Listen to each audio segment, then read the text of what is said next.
We are Canada, and our message to Donald Trump is we will not bend or break no matter what happens. We pledge to be there for Canada. That was Canadian Member of Parliament Charlie Angus, who I've had the honor of interviewing here on the MeidasTouch Network. What you saw there was Charlie Angus at a press conference on Friday in Ottawa announcing a very important pledge that is being signed on to by business leaders, athletes, entertainers, musicians, politicians, people from across Canada saying that they will stand up and they will resist Donald Trump and his attacks on Canada. It's also part of a broader pledge to reach out to pro-democracy communities across the world, peace-loving communities across the world, to resist Donald Trump and the authoritarian state that he is turning the United States into. Let me show you more of that press conference. This is very powerful stuff. You're going to want to see the whole thing. Let's play it. We're here this morning, my friends, as an unlikely group with leaders from across the political spectrum who've come together with cultural leaders, artists, academics, athletes, labor activists, and Indigenous militant activists. We represent the incredible regions of our beautiful country, and we are here for one reason. Our nation, our beloved Canada, is under threat. It is an economic threat, but it's also a threat to our values of decency and inclusion. It's a threat to our sovereignty and our very future as a nation. The threat comes, of course, from the President of the United States, a convicted felon and known predator. He's threatening massive tariffs to try and break us as a people. But the threat is also being driven by the hate algorithms of the oligarchs like Elon Musk. And there is the threat from people in our own country who would sell out our birthright to appease the gangster class from Mar-a-Lago. That is not going to happen. This morning, we launched the Pledge for Canada. We have signatories from across the cultural and political spectrum. We are asking Canadians to join and sign on today. It's a plan of resistance supporting a vision of our nation and what it should be and what it is that will not be traded away by appeasement. And it's a pledge for ordinary Canadians to hold their elected representatives to account, to defend our values that we hold dear. I've been honored to be part of this team. It started out as a small group, reaching out to other Canadian voices to try and find a way to come together in this age of Trump. And what we learned very quickly is that Canadians are proud and fiercely determined. We love our country and we will stand up for it. And what we are calling for today is an all-of-Canada approach in dealing with Trump. It's about fighting to protect all of our regions and our jobs, our linguistic, cultural, and Indigenous rights. We will not give up our belief in inclusive democracy, equity, and human rights. We need to combat the foreign interference from both the public and private actors and the manipulations of the digital platforms, and defend our people against the rule of the oligarchs. We must give priority at this time to protecting our environment, to maintain control of our water, and staying focused on fighting the climate crisis. And it's becoming very clear that to build resiliency for Canada in this increasingly turbulent world, it means actually lessening our dependency on our southern neighbor. Hear, hear. To strengthen our collective tools and institutions to build the Canada that we want, not the world that Trump is trying to create. And that means reaching out to democratic allies around the world who are determined to protect democracy from the likes of Trump and Putin. And we cannot turn away our historic role of being a humanitarian friend for those suffering in this world. Our borders must continue to welcome and protect those seeking and deserving shelter in our lands. Okay, so what does a pledge mean? Well, today is the beginning of a grassroots resistance. We're asking people from across Canada to sign their names, to join us so we can start to build this movement.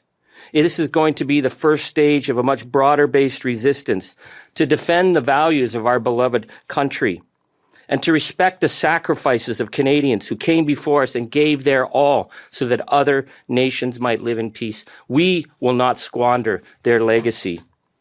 We are Canada, and our message to Donald Trump is we will not bend or break no matter what happens. We pledge to be there for Canada. Now we're getting more breaking news about what's going on with these tariffs that Donald Trump keeps threatening, trying to kind of torture, harass, be the predator that he is, as MAGA Republicans are referring to themselves as. The MAGAs in America now are saying that they are apex predators out to crush other countries. That's verbatim what they've been saying. I'll show you a clip on that if you're like, what? Is that what they're really saying? That's what Republicans are saying right now in our Congress, in our House of Representatives, in our Senate. But here's what we're learning now, that the Trump tariffs on Mexico and Canada may now start on March 1st.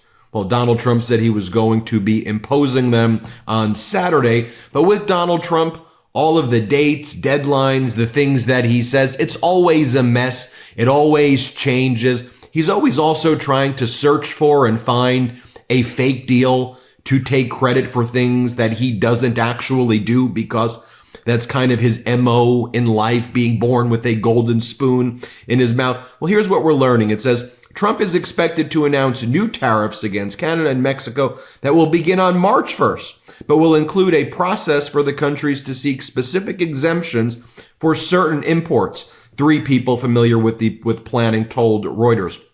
The tariff situation remained fluid on Friday, and no decision is final until Trump makes a public announcement. The sources who asked not to be named because they are not authorized to speak publicly on the matter said they did not have details on a final tariff rate, but noted Trump has consistently said that he plans to impose 25% tariffs on imports from the 2 countries on Saturday.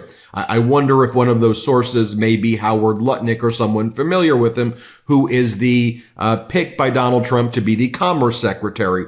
He spoke before the Senate at his confirmation hearing, and one of the things he said is, look, Canada and Mexico, they can avoid tariffs before Saturday's deadline if they stop killing hundreds of thousands of Americans with the fentanyl. All they need to do is admit that they will stop killing Americans with fentanyl, and maybe we won't do the tariffs. They're not the ones killing Americans with the fentanyl. First off, most of the fentanyl is coming in from China, number one. Number two, 99% of the fentanyl deaths and people bringing in fentanyl are actually, a lot of it's Americans who are doing this. It's Americans are the consumers of these synthetic drugs. They're not consumers of synthetic drugs in Mexico or Canada. Also, I don't think Canada has maybe just the slightest amount of fentanyl ever came through that border, but this whole thing is made up so that Donald Trump can act like a bully, that he can bully these nations. Maybe I'll do a tariff, maybe I won't do a tariff. Just say that you love me. Just say that you love Daddy Trump.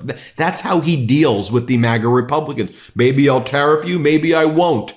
And that's a ridiculous way to deal with your allies, and that's why we see Canada and Canadian members of parliament having that pledge, because Trump is so disrespectful of sovereignty. He's so disrespectful of culture, of the norms, of just the alliances that we have. This was Trump at his press conference. Here, let's play it. Mexico and Canada have never been good to us on trade. They've treated us very unfairly on trade. And we will be able to make that up very quickly, because we don't need the products that they have. We have all the oil you need. We have all the trees you need, meaning the lumber. We have more than almost anybody in those 2 categories. In oil, we have more than anybody, and we don't need anybody's trees. We have to free up some of the tree areas that we have. We have great lumber in this country. We have to free them up environmentally, which I can do very quickly. But we don't need what they have. And for us to be subsidizing Canada to the tune of $175 billion a year and subsidizing Mexico to the tune of $250 billion, $300 billion a year, and Mexico is a method of China sending in its product. And with China, I'm also thinking about something, because they're sending fentanyl into... And Trump does these press conferences at the Oval Office, when there he's saying, Mexico and Canada have never been good to us on trade. By the way, here's Trump's press secretary taking photos of herself. Make America blonde again. This is what we've become here in the United States. And as I said, I would show you what the MAGA Republicans are out there saying in terms of trying to conquer other countries like Greenland. They go, we're apex predators. We need to conquer. Here's a MAGA Republican. I could show you a lot of videos like this. I'll just show you this MAGA Republican saying it. Let's play it. You recently introduced a bill. It gives President Trump the congressional authority to acquire Greenland. Tell us more about this. Well, you know, for some that may sound a little bit crazy, but actually the United States has been eyeing Greenland for over 100 years. Strategically, when you look at it, it's wealthy in resources. And when you see increased activity with Russia and China in the Arctic Circle and the increased activity with the shipping lanes, it's important for the United States to assert itself and say, look, this is our doorstep. This is our area of operation. And we are, quite frankly, the dominant predator, cop, if you will, but it's important that we fight back against China and send them back to their own hemisphere. Well, there's a reason why you have France committing to give troops now to Denmark to protect Greenland, which is part of the Kingdom of Denmark, and why our allies are uniting against the United States of America and specifically Donald Trump. And it is shameful and embarrassing right now here in the United States to have that maniac Donald Trump behave that way. I'm glad there's an international resistance that is building, and with people like Charlie Angus and others supporting democracy, we stand in solidarity with that. Hit subscribe. Let's get to 4 million subscribers, and thanks for watching. Can't get enough Meidas? Check out the Meidas Plus Substack for ad-free articles, reports, podcasts, daily recaps from Ron Filipkowski, and more. Sign up for free now at MeidasPlus.com.